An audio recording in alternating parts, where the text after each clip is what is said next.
গত 27 তারিখে শীতগ্রাম অঞ্চল তৃণমূলের সভাপতি প্রাক্তন তিনি বলেছেন যে বর্তমান যিনি পঞ্চায়েতের বা অঞ্চলের সভাপতি আছেন তার স্ত্রী প্রধান আছেন, আপনি নাকি দলের ঠিক মতন সাংগঠনিক কাজে থাকেন না বা কোনো কর্মসূচি করেন না, সেই জন্য আপনি ইউসুফ পাঠানের ভোটের সময় 180 লিড পেয়েছেন, যেটা সে ব্লক সভাপতি অঞ্চল সভাপতি থাকার সময়ে তিনি 4700 ভোটে লিড দিয়েছিলেন তৎকালীন প্রার্থী অপূর্ব সরকার মহাশয়কে। কি বলবেন? দেখুন, তিনি যে কথা বলছেন, বাংলা কথা একটা বলে কুজোরোজ চিতে শুধু মনে হয়, আর তার কথার কোনো মূল্য বা জবাব দেওয়ার আমার ঠিক নয়, মানে তাকে হাইলাইট করা হবে যদি তার কথা জবাব দিই। একটা জিনিস আপনাকে প্রথমেই বলি, যখন আমাদের অপূর্ব সরকার ডেভিড দা যখন আমাদের 2019 সালে লোকসভার প্রার্থী হন, তিনি যে একটা দ্বিতীয় কথা বলেছে যে আমি 4700 ভোটে ডেভিড দিচ্ছি, এ দেখেন তার তথ্য। ইস্তাক আহমেদ অঞ্চল প্রেসিডেন্ট, তার সই করা আছে। আপনাকে আমি লিস্টটা বলে দিচ্ছি। মোট শীতগ্রাম পঞ্চায়েতে ভোটার ছিল 19,333। মহিলা ভোটার, পুরুষ ভোটার হচ্ছে 10,204। পুরুষ ভোটার হচ্ছে মহিলা ভোটার হচ্ছে 9,129। আচ্ছা, মোট ভোট পড়েছে 14,415।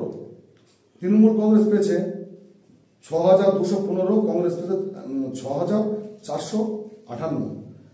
আমরা উনি অঞ্চল সভাপতি থাকাকালীন 243 ভোটে ডেফিসিট। উনি যে বলেছেন বড় বড় বাদলা দিয়েছেন আর 4700 ভোটে লিড দিয়েছি। আপনি তার তথ্যটা দেখলেন। ইস্তাক আহমেদ অঞ্চল সভাপতি প্রেসিডেন্ট, আপনার তথ্য তুলে দিলাম। তথ্যহীন বা ভিত্তিহীন যে মিডিয়ার সামনে কথা বলে, হ্যাঁ, ওটা দালাল পর্যন্ত সবাই জানে, সৈগুলোর লোক যারা দালাল পর্যন্ত যুক্ত। হ্যাঁ, তা আজকে আপনাকে প্রমাণ দিলাম।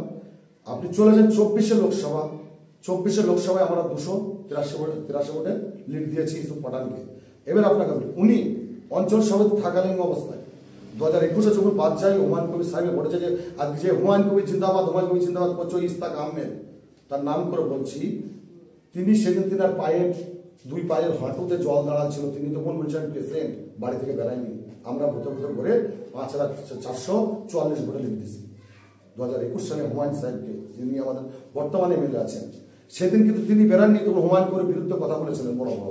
আমাকে পায়ে ফোনে বলেছিল যে হুমায়ুন কবিরকে মানা যাবে না, হুমায়ুন কবির ভোট করা যাবে না। 1 নম্বর। 2 নম্বর কথা বলি, আজকে ওই 21 সালে হুমায়ুন সাহেব 43,000 ভোটে দিতে আরো বেশি ভোটে যুক্ত। কেন বলি আপনাকে, তৎকালীন বলার সঙ্গে কে ছিল? নুর আলম ভাই এবং সিজার, দুজন। তখন দুজনা হুমায়ুন সাহেবের ঘোর বিরোধিতা করেছিল যে হুমায়ুনের ভোট করা যাবে না। তিনি মোটামুটি 60-এর ওভার করতেন। আজকে আপনাকে বলি যে ও ইস্তাক আহমেদ একটা বড় বড় কথা বলছে, হুমায়ুন সাহেব রেজিনগরে 37,000 ভোটে 47,000 ভোটে লিখতেছে। হুমায়ুন সাহেব বিধায়কটা হচ্ছে ভরতপুরের, রেজিনগরের বিধায়কের দায়িত্ব রবিউল আলম চৌধুরী আছেন। হুমায়ুন কবির ভরতপুর বিধানসভার বিধায়ক। তিনি এখানে এসে কি বলছেন দেখেন, তার যত অনুগামী আছে তারা নির্দলের পঞ্চায়েত 23 সালে পঞ্চায়েতের নির্দলের প্রার্থী হুমায়ুন কবির নেতৃত্বে সব দাঁড়ালো, সব তৃণমূলের বিরুদ্ধে ভোট প্রচার করলো। তারপরেও আমরা তৃণমূলের 16টা মেম্বার পঞ্চায়েত ভোট গ্রহণ করেছি। সে আজকে মিডিয়ার স্থানে বলছে পঞ্চায়েত কংগ্রেস, ব্লক কংগ্রেস, কিন্তু তা নাই।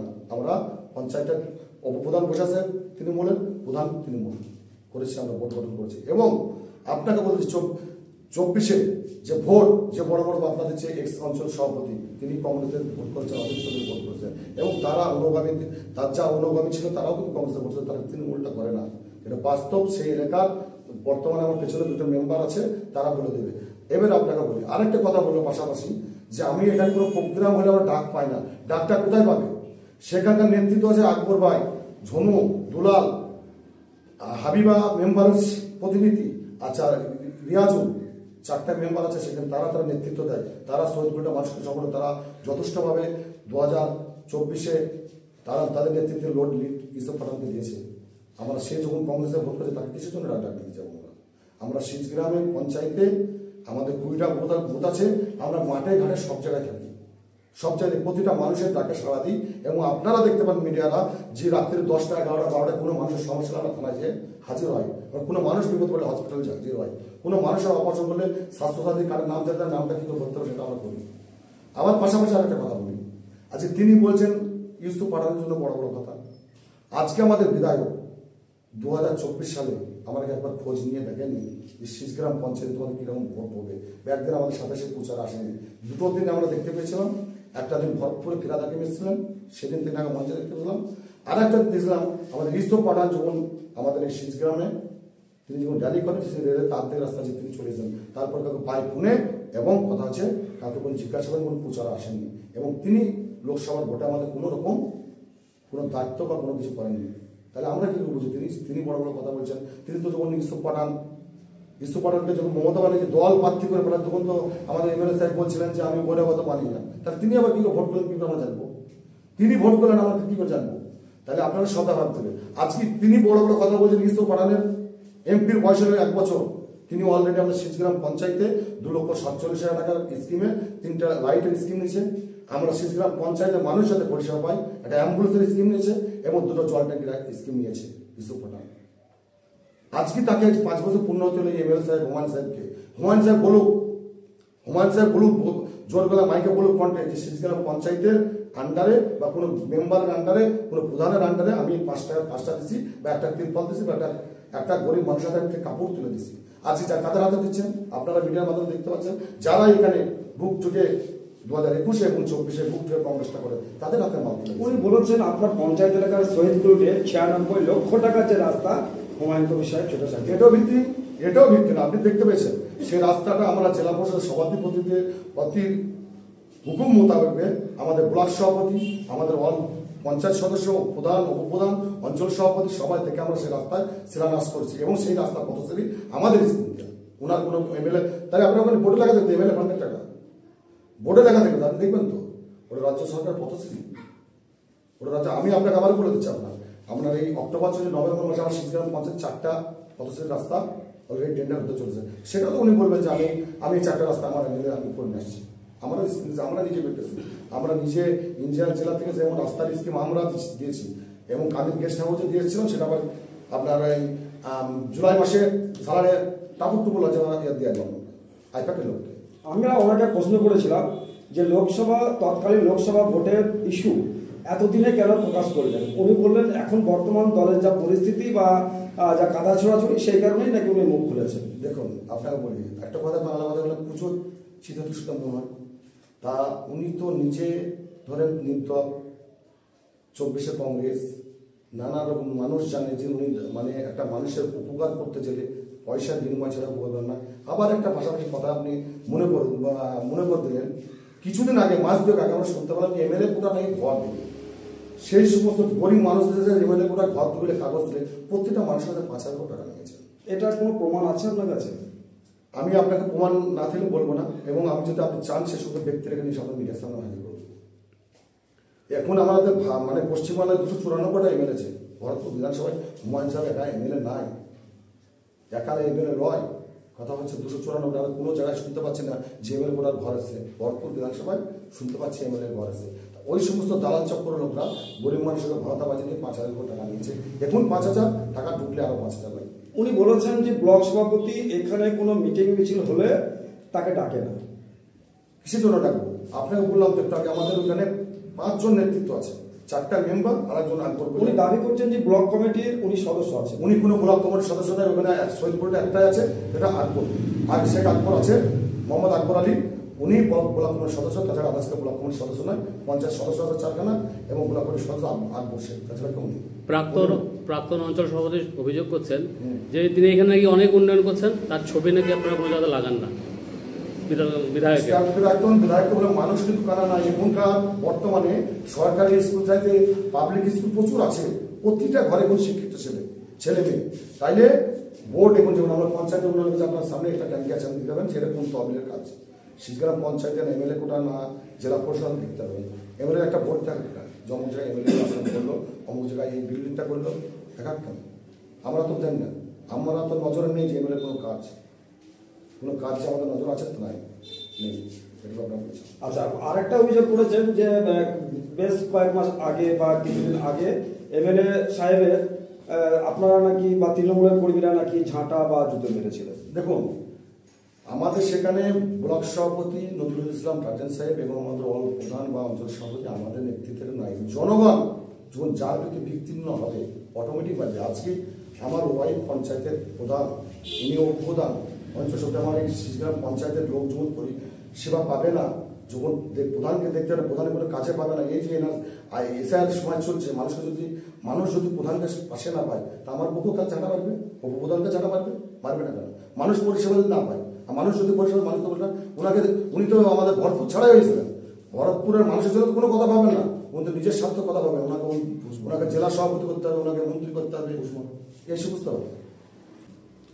তৎকালীন দেখুন আমাদের যিনি ব্লক সভাপতি ছিলেন নজরুল ইসলাম টার্জান সাহেব, আমাদের এই বিধায়ক সাহেব তিনার মরা বাবা নাম তুলে উল্টো পাল্টা ভাষায় খিস্তি খামারি, সেখানে আমাদের যারা ভরতপুর ব্লক তৃণমূল কংগ্রেসটা করে, যারা গ্রাস লেভেলে, তারা কিন্তু আবেগে কিন্তু মিছিল করে এই কাণ্ডটা করেছিল, কিন্তু এখানে তাতে আমার ব্লক সভাপতি কোনো রকম পারমিশন ছিল না। এবং তিনি এমনও কথা বলেন, ব্লক সভাপতি কেনা জেলা সভাপতির বাবাদের কথা বলেন, তাহলে তিনি একের পর সাথে সেটা ভাবার বিষয় আমাদের নয়, সেটা রাজ্য নেতৃত্ব তেনারা এই বিষয়টা। তিনি আরও বারবার অভিযোগ করছেন আপনার একই বাড়িতে আপনি অঞ্চল সভাপতি এবং আপনার প্রধান, সেটা নাকি সংগঠনে যারা কাজ করে আপনার নিচু স্তরে তারা মেনে নিতে পারছে না বলে সাংগঠনিক দিক দিয়ে পিছিয়ে পড়ছে। অঞ্চল প্রধান বা অঞ্চল সভাপতি এটা মুদিখানা দোকানে কিনতে পাওয়া যায় না, পাওয়া যায় কি টাকা দিয়ে কিনতে পাওয়া যায় না। আজকের দিনে মানে আমাদের তৃণমূল কংগ্রেস দলটা যা কিছু একটা বুথ সভাপতি হলে রাজ্য থেকে পারমিশন পায়, রাজ্যে সেখানে রাজ্যের নেতৃত্বরা বিবেচনা করে প্রয়োজন মনে করছে একে অঞ্চল সভাপতি করে ঠিক হবে, তা তিনারা ঠিক করে পাঠাচ্ছেন। আজকে আমাকে যতদিন 2021 সাল 22 সালে আমি অঞ্চল সভাপতি আছি, 21-এ ভোট করে দেখিয়ে দিয়েছি আপনাকে। 2023-এ শিশগ্রাম পঞ্চায়েতে আমরা মেজরিটি পাচ্ছেন তৃণমূলের মেম্বার, তৃণমূল ভোট গঠন করেছি, এবং 24-এ ইউসুফ পাঠানো ভোটেও আমরা লিড দিয়েছি। তাহলে দল যেটা ভেবেছে আমি দলের বিরুদ্ধে যদি কার্যকলাপ করি, দল যদি মনে করো দলের কাজ করছে না, ঠিকঠাক চলছে না, আমাকে বাদ দিলে আমার কোনো আপত্তি নেই, আমার কিসের আপত্তি নেই। দল যেটা ভালো বুঝবে সেটা করবে, দল ভালো বুঝেছে আমার অঞ্চল সভাপতি করেছে, দল যদি আবার দীর্ঘদিন মনে করে যে না এই অঞ্চল সভাপতি চলবে না, বাদ দিলে আমার কোনো মাথা ব্যথা নেই। তাহলে কি উনি দল বিরোধী কথা বলছেন? পুরো দল ভিত্তিহীন, উনি পুরো ভিত্তিহীন দল বিরোধী কথাবার্তা কেন বিষয়টা বলি, উনি তো লোকসভায় ভোটটা করেননি এসে ভোটাতে, ওনাকে তো উনি দেখার পুরো একটা যে মিটিং ছিলেন। আপনাকে পাশাপাশি আরেকটা কথা বলি, 14 তারিখে আমাদের শিশগ্রাম জিপিতে কাঞ্চনগোড়ায় বিজয় সম্মেলন হলো, সেদিন শিশগ্রাম পঞ্চায়েতের 5টা লোক নিয়ে যেতে পারেননি, আপনারা মিডিয়ার মাধ্যমে দেখান দিন শিশগ্রাম একটা পঞ্চায়েত সদস্যের মঞ্চে ছিল নাকি। আজকে আমরা এখান থেকে 22 কিলোমিটার দূরে আমাদের ভরতপুর ব্লকের মধ্যে কুমুরা অঞ্চলে বিজয় সম্মেলন হলো, সেখান থেকে আমরা 1500 লোক নিজে মিছিল করে আমরা যে বিজয় সম্মেলন যোগ করেছি। তাহলে আমরা দলটা সঠিক হবে, এবং ভরতপুর ব্লকের শিশগ্রাম পঞ্চায়েতের রেকর্ড আছে, যে কোনো দলীয় প্রোগ্রাম দেয় সে প্রোগ্রাম আমরা সাকসেসফুল করি। আপনি আপনাদের মিডিয়ার মাধ্যমে দেখতে আমরা মিডিয়াতে সার্চ করেন, যে কোনো দল প্রোগ্রাম দেয় সেটা আমরা সাকসেসফুল করি, এটাও আমাদের রেকর্ড আছে। বেশ কিছুদিন আগে সংবাদ মাধ্যমের সামনে বলেছেন প্রয়োজনে অধীর চৌধুরীর সঙ্গে আসন অ্যাডজাস্টমেন্ট করবেন, এই বিষয়টা কোন চোখে দেখছেন? দেখুন ওনার কাজই হয়, আপনাকে বলি ভরতপুর ব্লকের দুটো সভাপতি বিরোধিতাধীন আন্দোলন তুলেছিল, যে নজরুল আর এবং সুমন, মুস্তাফিজুর রহমান সুমন, এই দুজনকে বাদ দিলে আমার ঠিক জায়গায়। আজকে দেখুন, আজকে আমাদের জেলা সভাপতি অপূর্ব সরকার, আজকে আবু তাহের খান মশাই এমপি, তিনি খলিলুর রহমান সাহেব, আমাদের মুর্শিদাবাদ 3টে এমপি, এবং একাধিক এমএলএ, একাধিক ব্লক সভাপতি, গোটা মুর্শিদাবাদটা ওনার বিরুদ্ধে মুখ খুলেছে আজকে। আর ওনার কাজটা হচ্ছে ওই, আজকে ধরেন আজকে একে দলকে কালীমৃত হচ্ছে, যাতে তৃণমূল কংগ্রেস দলটা যাতে মুর্শিদাবাদে ডুবে যায় বা যাতে কালীমৃত হয় সেটা করছে। আজকে আমাদের নেত্রী এটা অপমানটা কিন্তু তৃণমূল কংগ্রেস, আমাদের মাননীয় অভিষেক ব্যানার্জি এবং মাননীয় মুখ্যমন্ত্রী মমতা বন্দ্যোপাধ্যায়কে অপমান। আর আজকে দেখুন ওনার প্রতি বছর ওনাকে দল পাল্টাইতে হয়, আর ওনার সাথে কারোরই হবে না। উনি ধরেন আজকে দেখলেন কেন আপনারা 2013 সালে উনি বড় বড় কথা কংগ্রেসের এমএলএ ছিলেন, তৃণমূল থেকে গেলেন নির্দল থেকে গেলেন আবার বিজেপি থেকে আবার কংগ্রেসে, আবার তারপরে তৃণমূলে। ইনি 5 বছরে 5 রাউন্ড দল করবেন। আপনি বলছেন বিধায়ক কোনো উন্নয়ন করেননি, আপনাদের শিশগ্রাম অঞ্চল থেকে কি কি প্রকল্প বিধায়ককে দিয়েছিলেন যে উনি আজ পর্যন্ত? বিধায়ক আমাকে বলেছিল লোকসভা ভোট চলাকালীন অবস্থায় পরমদিতে সভা হয়, সেই সভায় ভরতপুর পঞ্চায়েত প্রধান যোগদান করে। সেদিন বলেছিল যে ভরতপুরে যে 5টা পঞ্চায়েত আছে ভরতপুর ব্লকে ওনার বিধানসভার আন্ডারে, সেখানে পার প্রধানকে 7 লক্ষ টাকা করে কাজের স্কিম নেব। আমাকে স্কিমও ঠিক করা হয়েছিল, তারপরে তিনি স্কিম দেননি এবং কোনো কাজ করেন।